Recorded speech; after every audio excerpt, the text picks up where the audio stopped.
Demonte colony 2 திரைப்படத்தின் முன்னோட்ட காட்சிகள் அதன் தயாரிப்பு நிறுவனத்தின் ஐடி ஊழியர்களுக்கு கோவை பிராட்வே திரையரங்கில் பிரத்யேகமாக திரையிடப்பட்டது. ஆகஸ்ட் 15 சுதந்திர தினத்தை முன்னிட்டு அருள்நிதி நடிப்பில் டிமாண்டி காலனி 2 திரைப்படம் வெளியானது. இந்த நிலையில் டிமாண்டி காலனி 2 தயாரிப்பாளரின் ஐடி நிறுவன ஊழியர்கள் 450 பேருக்கு கோவை பிராட்வே திரையரங்கில் பிரத்யேகமாக அதன் முன்னோட்ட காட்சிகள் திரையிடப்பட்டது. டிமாண்டி காலனி 2 திரைப்படம் வெளியாவதையொட்டி முன்னோட்ட காட்சிகளை பார்க்க வந்த ஐடி ஊழியர்கள் கோஸ்ட் வேடம் அணிந்தும் அந்த திரைப்படத்தின் பாடலுக்கு நடனமாடியும் கொண்டாடினர். திரைப்படத்தின் தயாரிப்பாளர் பாபி பாலச்சந்திரனுடன் சேர்ந்து 450 ஐடி ஊழியர்கள் திரைப்படத்தை கண்டு ரசித்தனர்.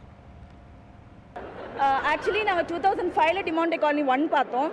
அதுக்கப்புறம் இந்த மாதிரி ஒரு பேய் படம் எப்போ வரப்போகுது நாங்கள் ரொம்ப வெயிட் பண்ணிட்டு இருந்தோம். அப்போ தான் டிமாண்டி காலனி 2ஓட ட்ரெய்லர் ரிலீஸ் ஆச்சு. அது பார்த்ததுக்கப்புறம் அந்த எக்ஸ்பெக்டேஷன் வந்து வேற லெவலில் தெரிக்க விட்டுருக்குன்னு தான் சொல்லணும். ஒவ்வொரு சீன் பை சீன் அது தெரிக்க விட்டுருக்கு.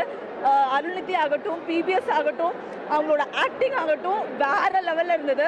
ஆல்ரெடி நாங்கள் க்ரூவை மீட் பண்ணியிருந்தோம்.